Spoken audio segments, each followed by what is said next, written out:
सिनेमाया के सभी दोस्तों की सेवा में मैं जावेद नसीम अपना सलाम पेश करता हूं।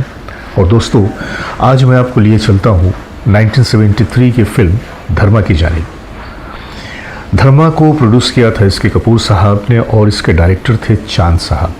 फिल्म में गीत लिखे थे वर्मा मलिक जी ने और संगीत दिया था सोनी कोमी जी ने। यूँ तो इस फिल्म के हीरो नवीन निश्चल थे और उनके साथ हीरोइन रेखा जी थीं, लेकिन इस फिल्म में, जो कि बड़ी ही मज़ेदार फिल्म थी, इंडस्ट्री के जितने भी शोरफा थे वो सारे के सारे मौजूद थे, खा वो प्राण हों, अजीत हों, जानकी दास हों, राजन अख्तर हों या कोई और।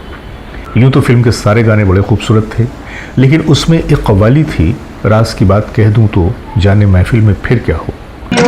इशारों को अगर समझो, राज को राज रहने दो। और इसे रफ़ी साहब और आशा जी की आवाज़ों में रिकॉर्ड किया गया था। बड़ी प्यारी सी, बड़ी खूबसूरत सी कव्वाली थी। आज की कहानी इसी कव्वाली से जुड़ी हुई है, तो बने रहिए हमारे साथ और देखते रहिए अपना मनपसंद चैनल सिनेमाया।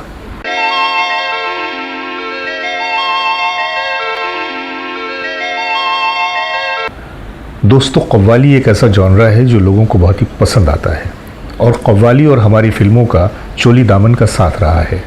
बशते दिल रस्नोदार से रोकी ना गई किसी खंजर किसी तलवार। अगर आप याद करें तो आहे न भरी शिकवे न किए से अगर हम शुरुआत करते हैं तो उसके बाद चांदी का बदन सोने की नज़र, जब से तुम्हें देखा हम हो गए दीवाने, न तो कारवां की तलाश है और जी चाहता है चूम लूँ अपनी नज़र को मैं। इस तरह से बहुत सारी ऐसी कव्वालियाँ हैं कि जिन्होंने उन फिल्मों को एक बहुत ही खूबसूरती अदा किया।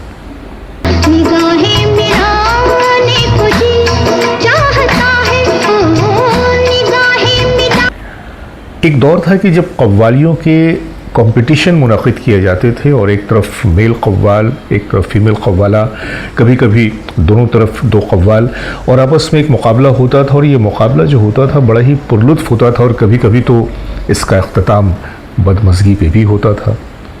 तो हमारी जो फिल्में थीं ये भी कव्वालियों के असर से बच नहीं पाई। एक दौर था कि जब हर फिल्म में कुछ न कुछ 2, 3, 4 कव्वालियाँ होती ही होती थीं। और एक फिल्म भी आई थी कव्वाली की रात, शायद आप लोगों ने देखा हो। तो ये जो फिल्म धर्मा थी इसमें भी एक ऐसी ही कव्वाली थी, क्योंकि मैंने जैसा कि बताया कि कव्वाली एक ऐसी चीज़, एक ऐसा सेगमेंट है म्यूज़िक का कि जिससे हमारी फिल्में कभी भी दामन नहीं छुड़ा सकें। धर्मा में सोनी कोमी साहब का संगीत था और अगरचे सोनी कोमी साहब को काम तो बहुत ज़्यादा नहीं मिला, लेकिन उन्होंने जितना भी काम किया इंडस्ट्री में बहुत खूबसूरत काम किया। और ये धर्मा एक ऐसी ही फिल्म थी कि जिसमें सोनी कोमी साहब का वो हुनर नज़र में आता है। हाय हाय हाय हाय न सकरा से न सक। हुआ ये कि जब गानों की रिकॉर्डिंग शुरू हुई तो रफ़ी साहब के सोलो गाने भी बड़े खूबसूरत थे, जो आशा जी के साथ थे वो भी बड़े खूबसूरत थे। और जिस कव्वाली की मैं बात करने जा रहा हूँ इसमें जो एक मुकाबला था मेल और फीमेल का, एक तरफ प्राण है, दूसरी तरफ बिंदु है, और रफ़ी साहब और आशा जी, इनकी जो नोक झोंक थी और इन नोक झोंक का जो अंदाज़ था वो तो सुनने से ताल्लुक़ रखता है।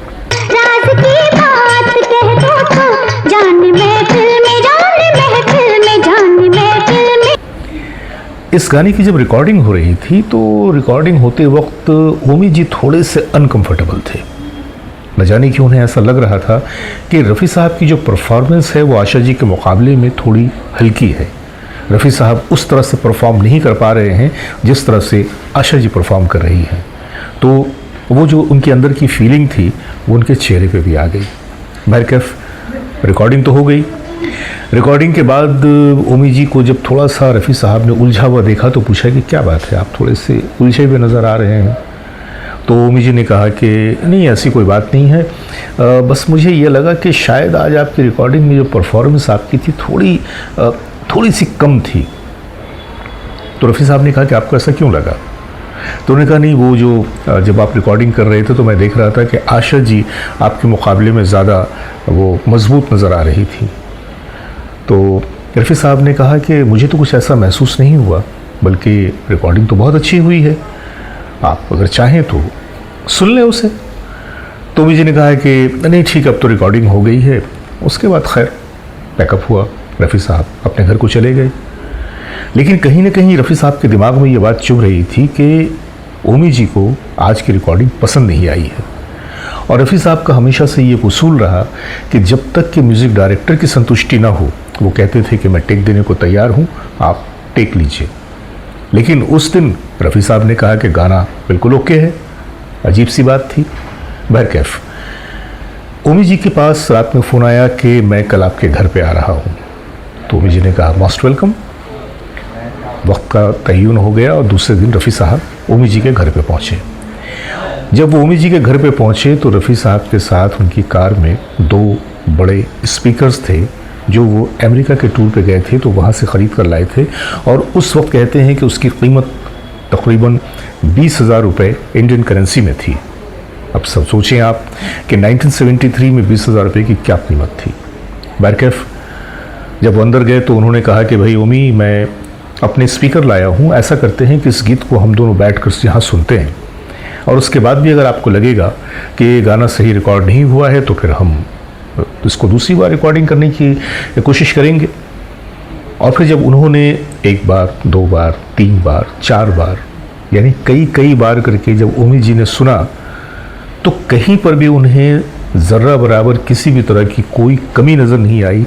गाना बिल्कुल अपनी तरफ से 100% परफेक्ट था। नहीं पैदा हुआ कोई जो रोके मेरी राहों को, नहीं पैदा। तो ओमी जी ने कहा कि रफ़ी साहब, गाना तो बिल्कुल ओके है, लेकिन मैं वहाँ सुन रहा था तो पता नहीं क्यों मुझे ऐसा लग रहा था कि आपकी परफॉर्मेंस थोड़ी सी डल है, लेकिन यहाँ तो गाना बिल्कुल परफेक्ट है। तो रफ़ी साहब के होंठों पे मुस्कुराहट आ गई। उन्होंने कहा कि मैंने तो कहा था कि रिकॉर्डिंग बहुत अच्छी हुई है। बहरकैफ फिर उसके बाद आपस में लोगों का थोड़ा वक्त गुजरा, और जब वहाँ से रफ़ी साहब जाने लगे तो ओमी साहब उन्हें छोड़ने के लिए बाहर गाड़ी तक आए। जब रफ़ी साहब कार में बैठ गए तो अचानक ओमी जी को याद आया, करे रफ़ी साहब का स्पीकर तो रह गया। तो उन्होंने कहा कि रफ़ी साहब 1 मिनट, मैं स्पीकर गाड़ी में रखवाता हूँ, आपका स्पीकर तो घर पे ही रह गया। तो रफ़ी साहब ने कहा इसकी ज़रूरत नहीं है, वो स्पीकर मैं आपके लिए ही लाया था। तो ओमी जी को थोड़ा सा अचंभा हुआ, मेरे लिए क्यों?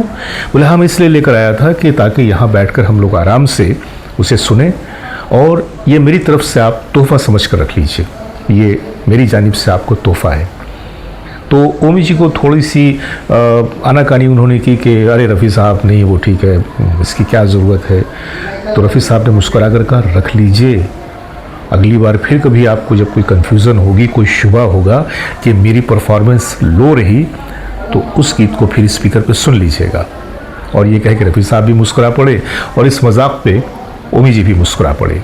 बहरहाल तो ये जो तोहफ़ा था, बला का कीमती तोहफ़ा, उस ज़माने के हिसाब से उन्होंने बहुत ही फ़राग़ दिली के साथ, खंदा पेशानी के साथ ओमी जी की खिदमत में पेश कर दिया। जबकि उस गाने के लिए जो मुआवजा रफ़ी साहब को मिला था वो उस स्पीकर की कीमत के मुकाबले में बहुत ही कम था। लेकिन ये तो रफ़ी साहब थे, इन्होंने पैसों की फ़िक्र कब थी, या इन्होंने पैसे के लिए कब काम किया? ये तो बस दुआएं लेने के लिए, लोगों का दिल शाद करने के लिए और अपना काम करने के लिए काम करते थे। तो ये थी वो आज की कहानी। कि जब मैं फिर से एक बात बता दूं कि ये कहानी नई नहीं है, आप लोगों ने ज़रूर सुना होगा, लेकिन इस बात का जिक्र ओमी जी ने कई बार कई मौक़ों पे किया। ये बात हमारे सामने भी कई बार आई। तो मैंने सोचा कि जब रफ़ी साहब की हम अज़मतों की बात करते हैं, उनकी सखावत और दरिया दिली की बात करते हैं, तो ये एक बीता हुआ वाक़या है, लेकिन क्यों ना फिर एक बार आप लोगों के जहन में उसकी याद को ताज़ा कर दूं कि रफ़ी साहब अपने साथ वालों से कितनी मोहब्बत से पेश आते थे, उनका कितना ख्याल रखते थे। और बस आज की कहानी यहीं तक। अपने दोस्त जावेद नसीम को इजाज़त दीजिए, बहुत सारी मोहब्बतों के साथ।